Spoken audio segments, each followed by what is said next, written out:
Oh.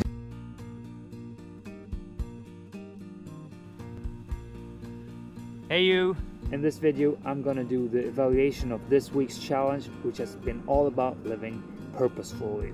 That means that we have outlined some objectives in order to live a more purposeful life. Usually I do a live stream, or the last couple of weeks that has been lacking due to my vacation time here on my home island. In this video I'm gonna go through the week's objectives, share some insights I've gained as a result of thinking about how to live purposefully, applying the productivity tools and techniques that I've outlined. The objectives was to sit down for 5 minutes and think about your life purpose. The second objective was to apply some productivity techniques. The Pareto principle states that 20% of all your actions, 80% of your results. You are supposed to look at your life and see what things you are doing that are actually giving you the most result. And the third objective was to, like, once an hour or 3 times a day, check in on yourself and ask, am I inventing stuff to do now just to feel productive? But so in this video I'm just going to share some thoughts and insights I've gained so far. Spoiler alert, boy has this week been a yeah. And I said, hey, what's going on?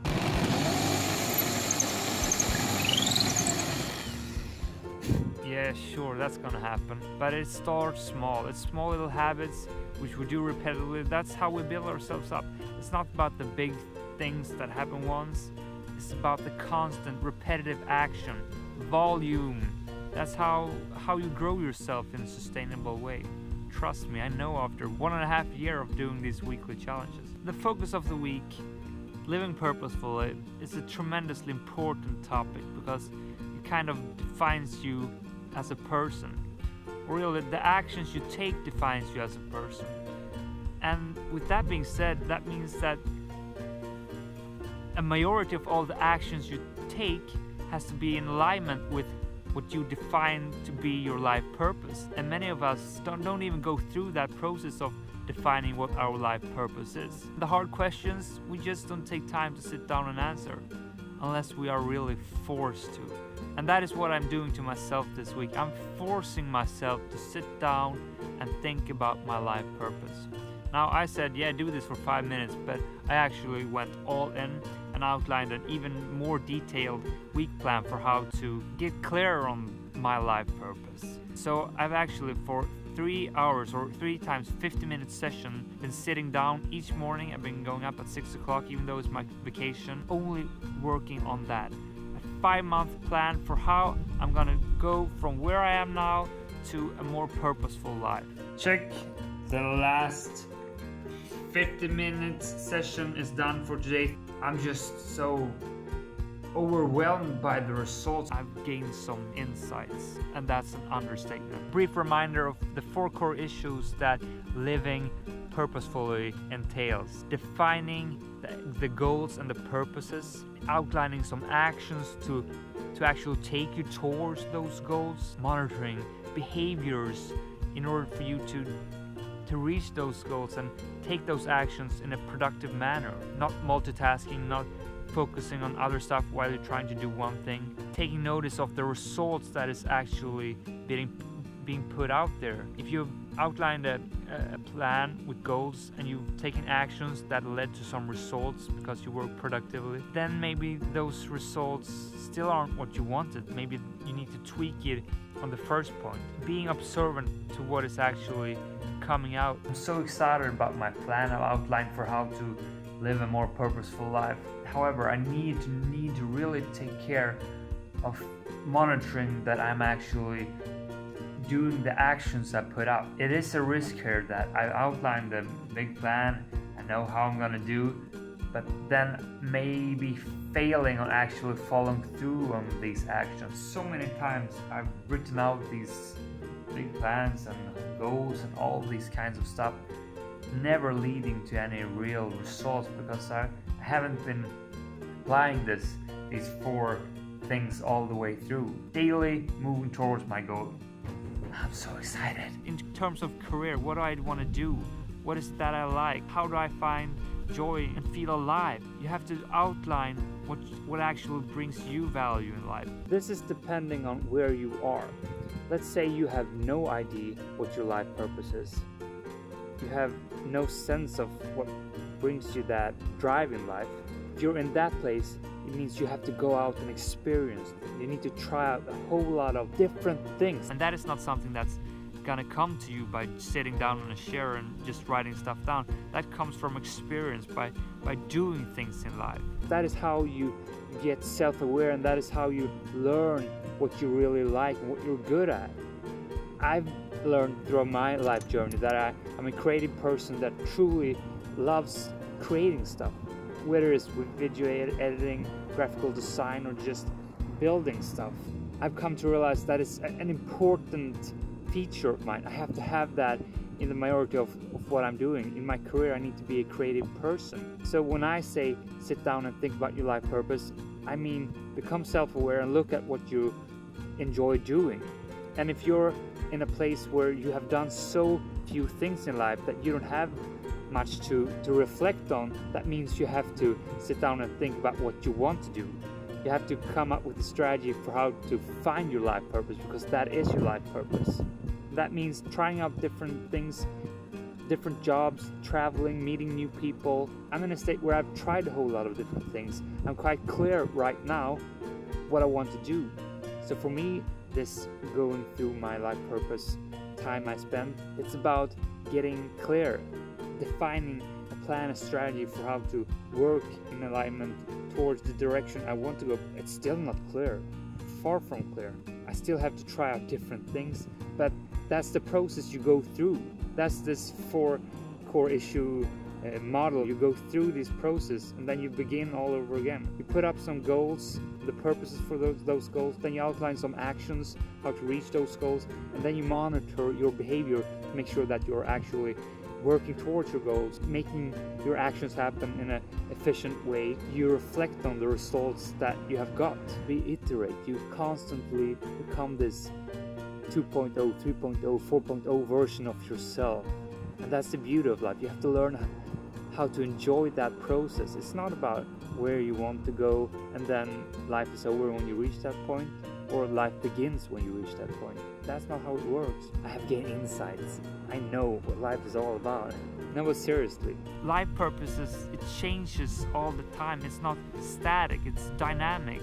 As you change as a person, you experience new things and you realize that, god damn, that was something that made me just be a living person. I actually had my first life purpose when I think I was 7 or 8 years old, and I was so sold on having my own motocross.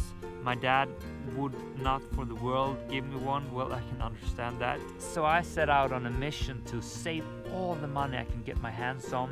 I had this black box, I taped all these different images with motocrosses on it, and I was just so determined to buy my own. Did I learn how to save money back then or what? But that was my life purpose then. And that's not my purpose today, because I achieved that goal. That gave me meaning, that gave me motivation and drive. Of course, life goes on. We experience new things and we change.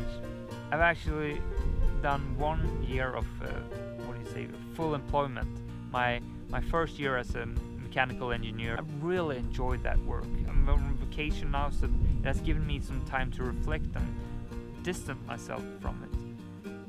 But the thing is, it's not really what I want to do. The majority of the actions I'm taking is not in alignment with what I've outlined to be the true things that brings me alive, that puts me in a state of flow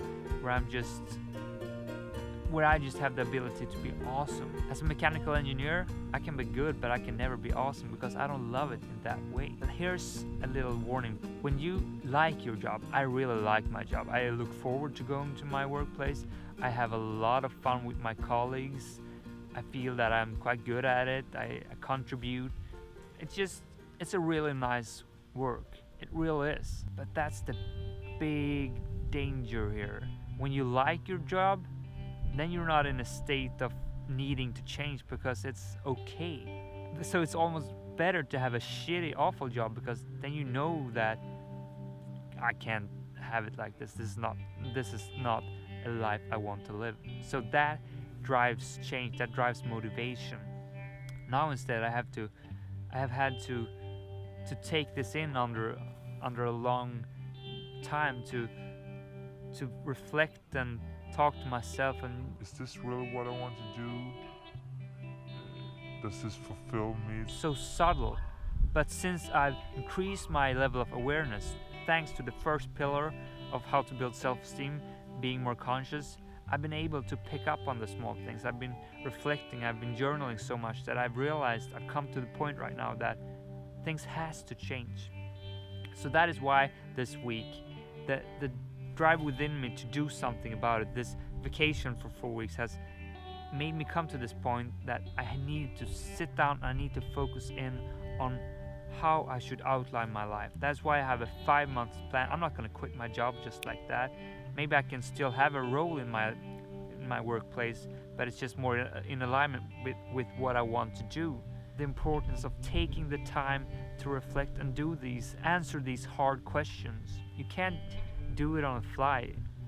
You need to invest time in yourself, especially if you're living a good life, but it's not really the life you want to live. It's so easy to get stuck there.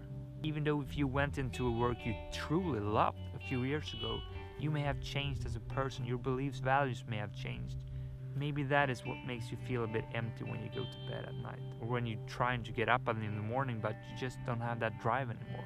I could actually go on talking for maybe 30 more minutes because it's just so many reflections from this week. One thing that I've realized is that when you apply these productivity tools, techniques, and how to work in a focused way, you become a monster at actually getting to your goals. They have made me work in such a productive way that it's just amazing how much I've gotten done in so little time. I go into 50-minute work session. I put the timer on, I apply the rules. That is nothing else but the task I have predefined and the purpose. Now I'm gonna outline the 1 month plan here. I'm gonna do this and that, and this is what I want to accomplish. I only have this 50 minutes to do this task. Limiting a task is actually giving you more focus. If you have unlimited amount of time, the task will just swell over. I'm in no rush, so I can take however much time I want. That is something that I've learned this week, and really is proven to be an efficient way of working. This car is not easily driven, I tell you. Sorry, this tractor is not easily driven. But yeah, so limiting the amount of time you're having for a specific task, that creates this focus, like, yeah, I only have this time, then I have to move on. And I guess that's one of the biggest errors I've done through my life. I've always started with a task like 3 weeks ahead, and since I never felt satisfied, it meant that I spent way much more time than the other guys. What else have I been doing? Well, I've actually been free from all social media all week long. That was quite a big deal to me, but I just asked myself, Alex, if you get off the social media this week, and it would result in a tremendous productivity increase, it would result in you actually getting clarity on your 5 months plan, wouldn't it be worth it? I just had to answer yes on that question. And then it was settled. I had to exclude it for this week. And boy, has that made some tremendous difference.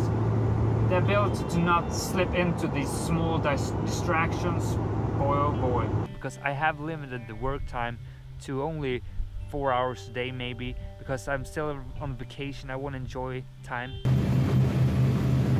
But that has made me really be productive when I'm working, and then really have a free mind when I've been hanging out with my sister and just doing fun stuff. So let's try to conclude this week in a few sentences.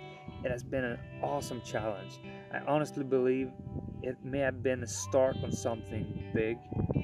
The combination of the theme of living purposefully, thinking about that, planning concerning that with the productivity tools, excluding social media, working on only one thing, applying the Pareto principle, using deadlines to not let your task swell over with doing too much because you have the time to do too much.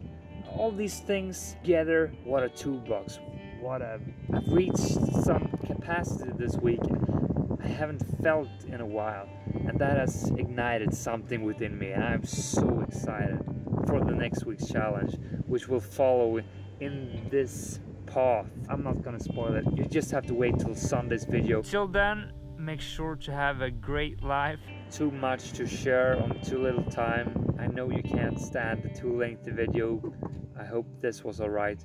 Love to hear your comments and feedback on this. Hit me up down in the comments if you have any questions. My name is Alexander Nilsson. Thank you for watching. Thank you for being awesome. Make sure to... Oh. Scheiße. I can't really stand up too quickly.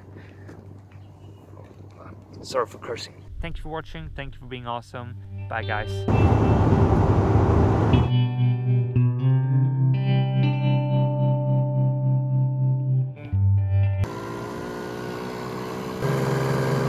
My little baby. I bought it 17 years ago. I've been renovating it for 10 years, 15 years maybe, on and off. But now it's finally done.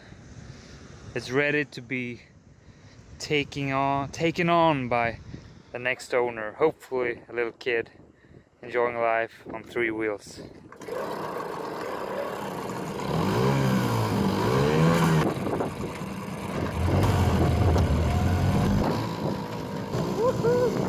Just like the good old days.